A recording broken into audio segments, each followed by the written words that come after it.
And it's playing.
Coming in, sir?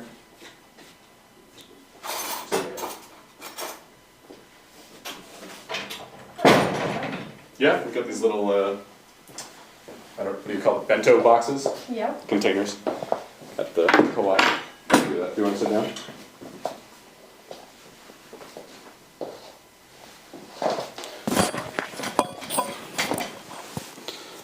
Okay.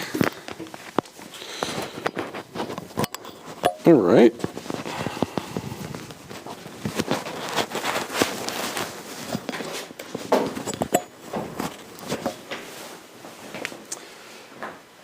Yeah.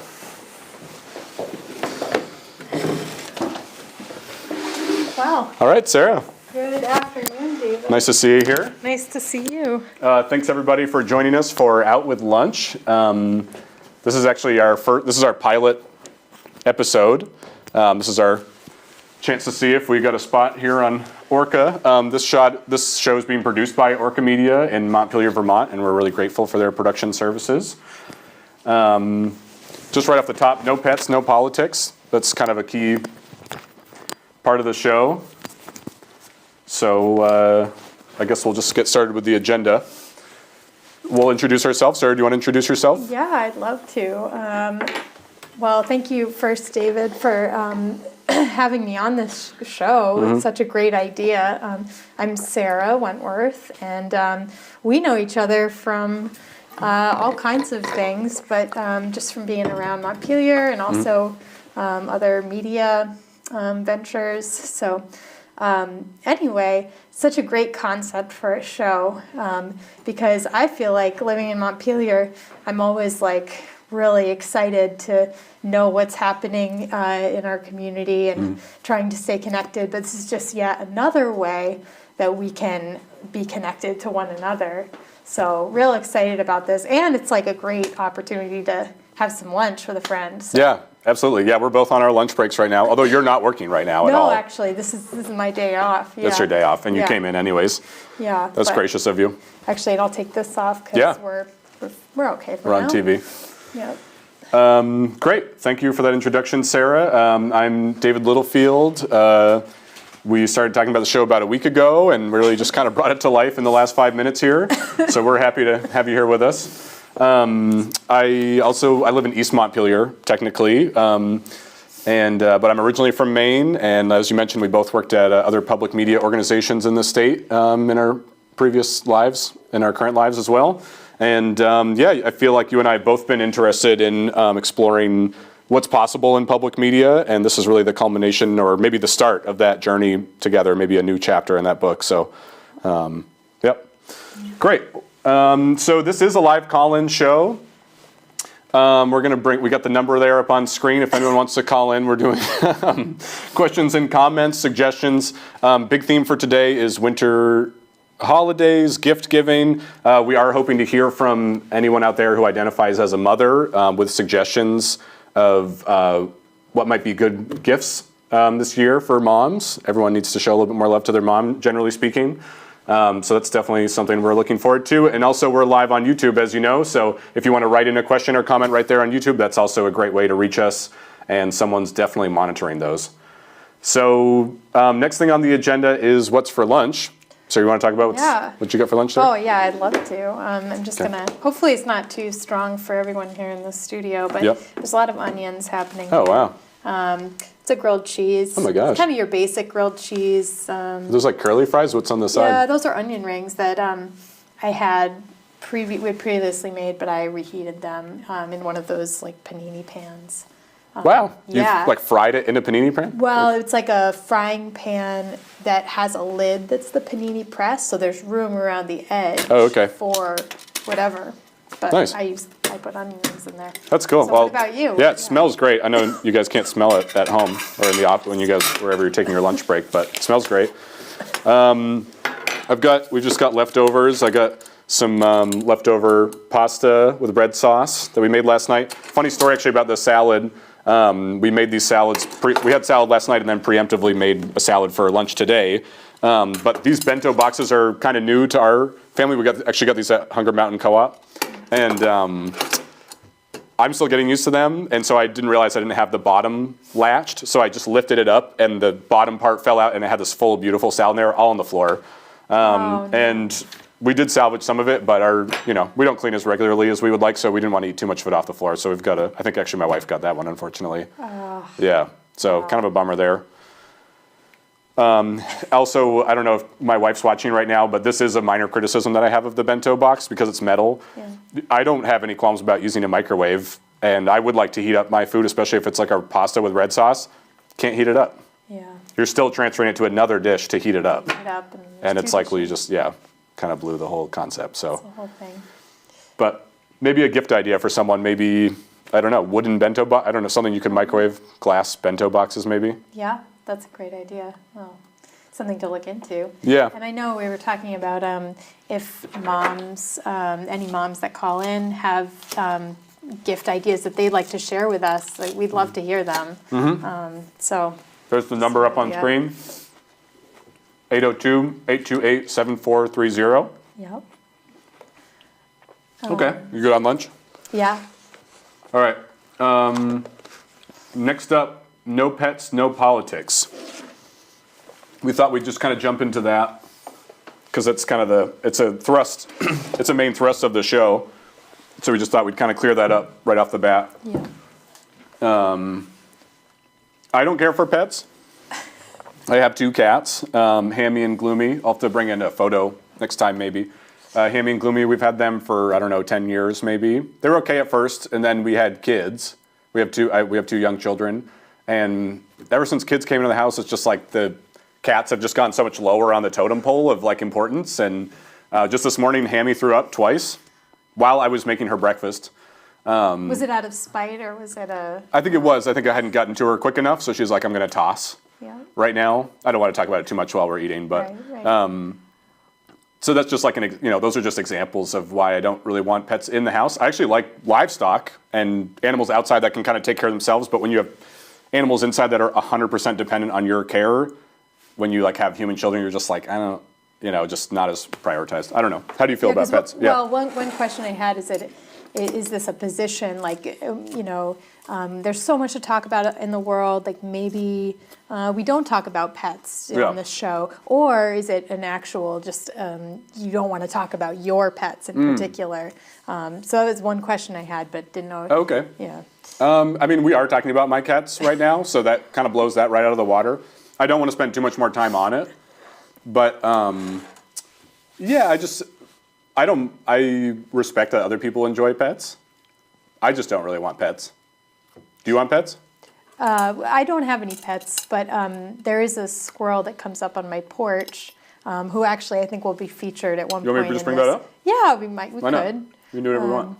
That's We've the got a close-up squirrel. on And I work at Red Hen, and so I have a surplus of old bread, and some of it was on the porch waiting to go to the compost, and the squirrel was enjoying some of it.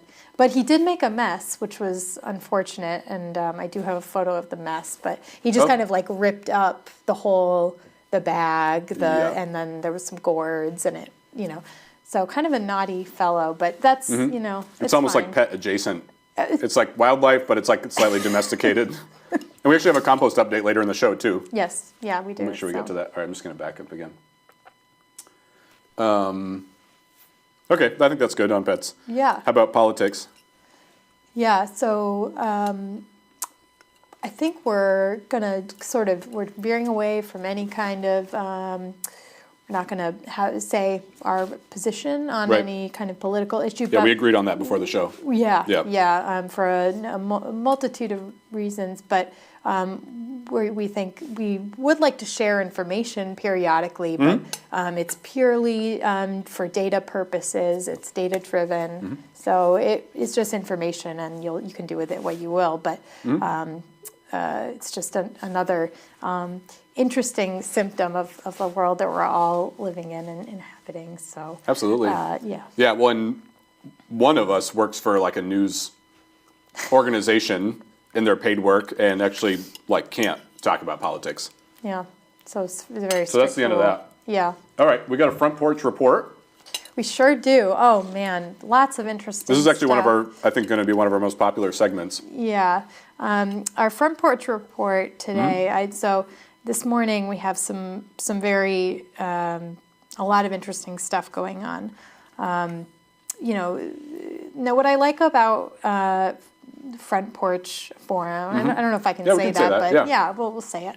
I love that they have recently, included the feature, or they've updated their website to include photos. I noticed that. Yeah, it's a great. So if people are selling things, or you don't have to resort to Google Drive or Yeah. Craigslist. You can just sort of pop it on there, and I don't know if folks knew that, but just a little tip. But in speaking of that, I saw there was a really nice post. Somebody was looking for twinkle lights. So that goes with Okay. our holiday theme. Not Christmas and it's- lights, though. Well, I think they Non-denominational. could be. I think the person said, holiday twinkle lights Okay. of any size or color, and they are happy to pay for them. Wow, This is some that sounds from, really Main reasonable. Street.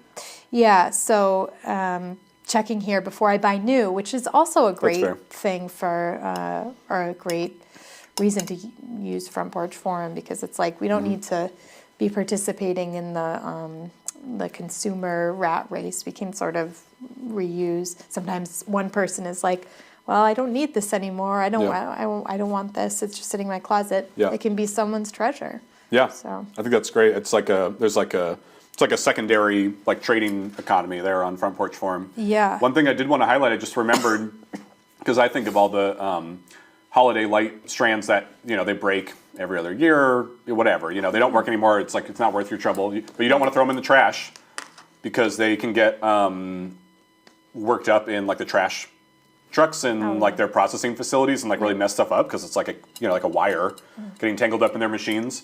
So last year there was a place in Barrie, somewhere just like kind of on the main street, maybe by like Resource or something, where you could drop off for like a few weeks. They had this like open window where you could just drop off like your holiday lights that don't work anymore, and they did something to process them or recycle them in a way that was not as damaging to like all the machinery and stuff in Wow. the trash facility. So That's great. Yeah. It's kind of like batteries, like how you have Yeah. your container of batteries that you keep meaning to drop off. right.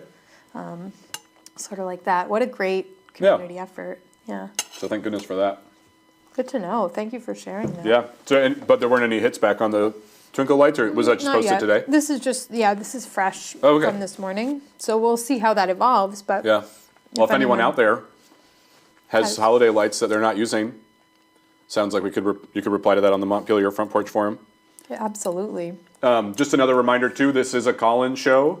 802-828-7430, that's the number to call. Anyone's welcome to call. We are reaching out specifically to moms if you're just joining us. People who identify as mothers who might have ideas about Christmas gifts that either they would like to receive, you can be anonymous if you want, or if you just want to offer advice for other people who are listening or watching, if other people out there are thinking about getting gifts for mothers in their life, just any suggestions are welcome. So Yeah. Thank you for that. yeah. Okay, let's go back to our agenda here. Yeah. Oh, sorry. Anything else on Front Porch? My bad. Yeah, there's a few, there's many Okay. interesting Yeah. items, but one I want to highlight here. The heading is Inspector Lindley, and for reasons of privacy and whatnot, we're not going to say who No, we don't wanna do posted it. But this is a free under the free items category. And this post says, I have seasons 2, 3, and 4 of this terrific series. I don't know what became of season 1, a mystery, ... Free to a good home. So So they're DVDs? Or are they Blu-rays? I think they're probably DVDs, Okay. but it doesn't specify here. Okay. So, but the show is Inspector Lindley. So Looking if for a anyone's- good home. Yeah, if anyone wants to, binge a new show and, you don't Have you seen the necessarily show? Excuse me. I have not seen that Okay. show. Have you seen it? No, I've never heard of it before. Okay. I mean, I'd be interested because I do tend Mm-hmm. to like shows that are about detectives or inspectors, or especially in the British variety. So, yeah, maybe I'll reply to that one. I don't Yeah. know. Well, Could be. someone else better jump on it quick. Looks like you're doing it right now. Yeah. Okay. All right. Well, Great. those Great are report. a couple Thank you, Sarah. highlights. Yeah. Thank you for your field correspondence there. Next on the agenda, update on our children's book. Do we want to get into that? I'm conscious of the time. We've got about 9 minutes left in the show. We could. We could table that too, because I know we have a lot of holiday stuff we were hoping to get to. Yeah, maybe we could table that for next time. Sure. And yeah. I'm curious if there's any YouTube comments up, but Yeah. what are you going to do? All right. What are you reading? Looks like Oh. you're up first, Sarah. Or do you want a break? Do you want to eat your lunch? No, this Okay. is good. So I'm reading this this terrific book. It's called Under the Snow Okay. by Kirsten Eckman, and this can be found at our wonderful public library, Kellogg Hubbard. Kellogg Hubbard. Excuse me. And it's a mystery. It's a one of your classics. Scandinavian mysteries. It takes place in Norway, in the northernmost region of Norway, where the midnight sun happens. Yep. And it's sort of a mystery. I'll just give a brief synopsis, Please. but I won't give too much away. An artist who works at a school in this region, he mysteriously dies in the cold. He's just found in the snow, frozen. But he was he was happy, and no one knows why. So Sure. the inspector and a friend of the Inspector artist, Lindley. yeah, Inspector Lindley, not Inspector Lindley, Okay. but another inspector. Okay. They are embarking on this investigation. I'm biting my nails on the edge of my seat. I would highly recommend. I have not finished it yet, but I will let you know. Okay. And again, you can find this at the Kellogg Hubbard Library. Nice. Have you read anything else by that author? Is this No, a- I never have. Although I wanted to see if they had written any screenplays or had any movie, because I thought it would make a terrific movie. And I did find that she wrote one screenplay, although I can't remember the name of that movie. I think it's called The Wolf in Swedish or Norwegian. Sounds cool. Yeah, but the Wolf, and I think it's from 2009. It does have an actor who I know his face, but I don't remember his name. And I think I did read that he actually got to speak his dialect, like he got to speak Swedish, I believe, like in the way that, and he never does that. He Oh, I usually see. does like French. I see what you mean. Yeah. Yeah. So anyway, Cool. so Yeah, well, that's- we'll look forward to an update on that, I guess, when you finish it. Yeah. Yeah.